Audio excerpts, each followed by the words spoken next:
Hey, what's up? This is JT from Hoagie's Garage. Today I am in a 2015 Buick Regal GS all-wheel drive. There's a lot going on with this car. With that being said, first off, I am kind of skeptical anytime somebody says they got a new Buick, they're going to go Buick shopping.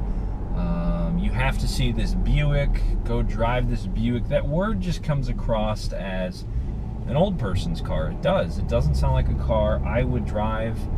Only my 30s, so I mean, you know, Chevy's fine for me. I don't need Buick quality. I don't need that comforty living room like ride. The only Buick I've ever even considered is the Grand National. So when this kind of came on the radar, the GS Performance Regal, I kind of thought, well, they've finally come out with something performance-oriented like they used to with the Grand National. So my intentions were to take a Grand National, park it next to this, get some pictures, compare the two, discuss it. But kind of after getting into this thing, you can tell this isn't Buick of old. This really isn't. This is not the first Buick I've been in years, but it is one of the first performance Buicks I've been in. It has sort of a feel of not Cadillac, not Chevy. It sort of feels to me like this is an Acura fighter or a Lexus fighter. It doesn't have that BMW-y, like, you know, we're going head-to-head with BMW. This has roughly almost 300 horsepower, 260-ish, right in there. They've changed it recently with that. They did a refresh on this a couple years ago. It's turbocharged. It is all-wheel drive. This being all-wheel drive, you can only get it with the 6-speed automatic. It doesn't come with manual when you go all-wheel drive.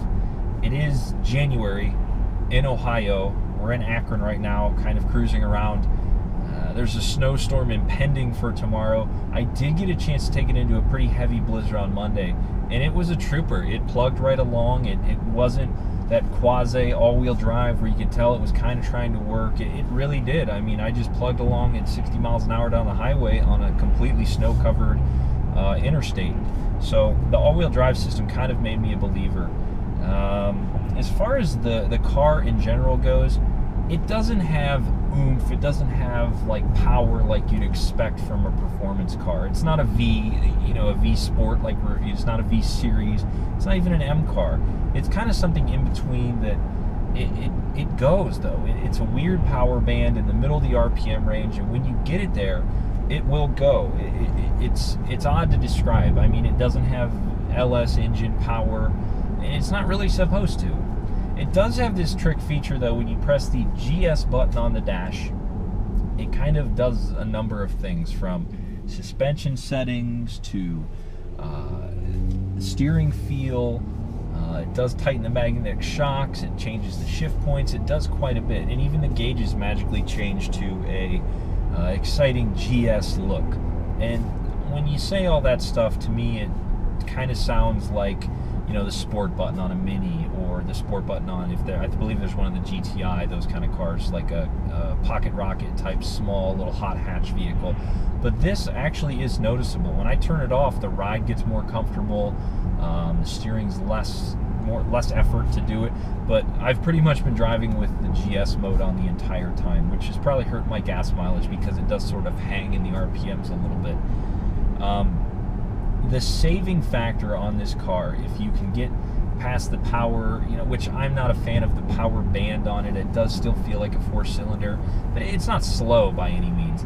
But the one thing I love about this car, this interior to me is absolutely perfect. When I reviewed the V Sport about 6 months ago, once again, I found that 4-door cars can be fun. My daily drivers are Camaros, so, you know, I'm always skeptical, like, oh, are they actually gonna, you know, try to make a fake sports car out of a 4-door? You know, it's not a V Series with an LS motor, supercharged 600 horsepower, anything like that. But as I get way off topic here, this car, it's an all-around whole package car. When you get inside, and you can tell that the details have been put in. It's got these amazing seats that hold you in, and they're well appointed leather. They have these neat stitches on it. They're really neat seat. Another thing I need to tip my hat to, I wish I could meet the people that make the steering wheels for General Motors now, who designs them.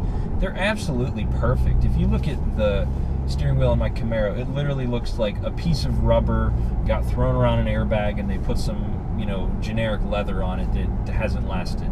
These steering wheels nowadays are just unbelievable. The buttons on them don't look obtrusive like they did on an 80s Pontiac. They're real fat, nice to hold. The leather's real nice on them. And this one with the GS, you do get the flat bottom, which kind of overkill. You kind of don't really need that unless you're, you know, tracking it or something like that. But man, it is a nice thing to hold on to when you're driving.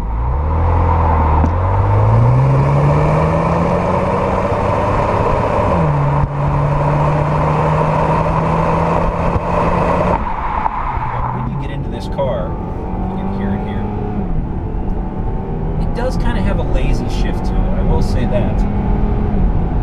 But when you tack it up to merge onto the highway, it's there. I mean, you're already up to speed. You're right where you need to be, and you do have to plan a little bit of ahead that you would with a 4-cylinder. You're not in V8 power where you can just, you know, give it a quarter of what it's got and it'll put you where you want. You do have to let the turbo spool up. You do have to allow for that all-wheel drive. It does do a lot of torque shifting, and there's so many computers involved with that when you watch some videos on YouTube, people talking about this all-wheel drive system. But it goes. It does exactly what you want it to. It's comfortable. It's very fun to drive, and I really, really like it a lot. And when I was told, like, oh yeah, you should drive this car, it's really, really neat by the GM guys, a little bit skeptical. And if they did just put this motor in and nothing else like they do on the Buick Regal turbo version, the non-GS version, I could see that being not as good. But with the GS, you get all these neat little touches: the flat bottom steering wheel, the GS seats, the GS button, which, I mean, it's just a button, but still it does so much. I just was under the hood, and this kind of, I've never really looked under the hood of a car like this and messed around. It is your normal EcoTech 4-cylinder under there, but I thought it was crazy. There's actually wires running to the suspension, and it's that magnetic suspension that's all adjustable, and it changes when you push the buttons. I just thought that was kind of crazy. I've never really seen that before. On the outside, you do have big wheels that set this car apart from a regular Regal. You do have Brembo brakes, which I haven't looked up, I haven't confirmed. I've started to look up what they cost to replace. Not overly expensive for new pads and rotors. It just looks neat sitting in a parking lot. I have a lot of people actually walking up saying, what kind of car is that you're driving now? What, you know, and you tell them it's a Buick, and they go, oh, okay, it's a Buick, and kind of dismiss. But you start to explain some of the features. It's one of those cars you have to convince people to like. And that's fine. I mean, but if you want to drive a car that's kind of understated, kind of not really flashy, you get this in this black, it's called diamond black, diamond tri-coat black, something like that. It's $1,000 option, but it just has this like smooth look to it. It doesn't look like a Buick. It does have that waterfall looking grille up front, but they almost took the Buick badges and they're sort of toned down, sort of monochromed out, so they're not as, you know, in your face Buick look. The badges on the back for me are a little much. I'd say if this was a car I owned, I would debadge it and sort of stealth it out a little bit, because I hate to say it, I still wouldn't want to advertise that I drive a Buick and I'm only in my 30s. Back seat room, not crazy big, but the front seats are very, very comfortable. This is one of those European type cars, and you could fault me on everything I'm saying here, but you can tell it's meant to be built for left-hand and right-hand drive, just from what I could gather. Maybe it's not built right-hand drive, I really don't know, but I'm assuming it is because it is an Opel. It's got the grab handle on the driver's side, which seems kind of pointless. It's just those kind of things, but it does have that European feel to it. It does feel kind of small, but still a four-door. It is kind of compact. It doesn't even have really big cup holders, and I think that's because Europeans don't get the big gulps like we do from the gas station and try to plug them in and go for a drive.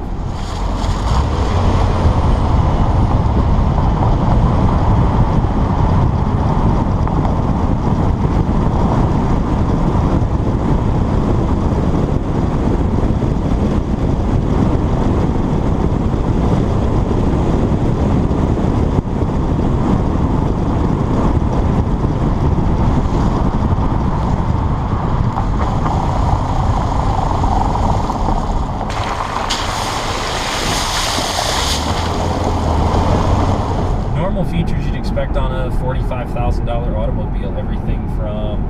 Everything controlled by buttons and all that stuff. It's got automatic climate control. It's got adaptive cruise, which I kind of went through on our Suburban review. It'll use radar to not let you hit anybody, pretty much. Man, I don't even know what else. I mean, there's so much on this to talk about. It's got these really, really neat headlights that are only available on the GS, from what I could gather on the Buick website. Really bright, really clean looking. They're those bi-xenon HID headlights. I actually even saw a Hella logo under the hood, kind of where you access the headlight bulb, so kind of a neat feature there. It is odd to see things like Brembo brakes and Hella lights on a Buick, though. So I guess the point of this car, you see people online going, oh, they should make the next Grand National.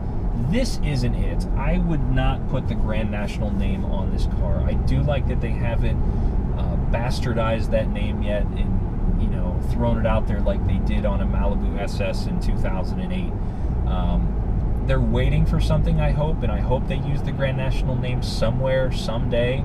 I don't know if it would get the respect it would if they put it on a four-door like it did back in the day.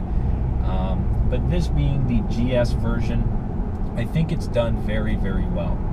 $45,000, well, that is a stretch. But with that being said, if you want an all-wheel drive car you can drive year-round, and you want a performance GM vehicle, your options are kind of limited. You can go with the Chevy SS, which is a little more than this, but then you're stuck with rear-wheel drive only. You can go with the Cadillac with a V-Series or a V-Sport. Once again, rear-wheel drive only, and you are driving a Cadillac. That's a different class of people and look and everything altogether.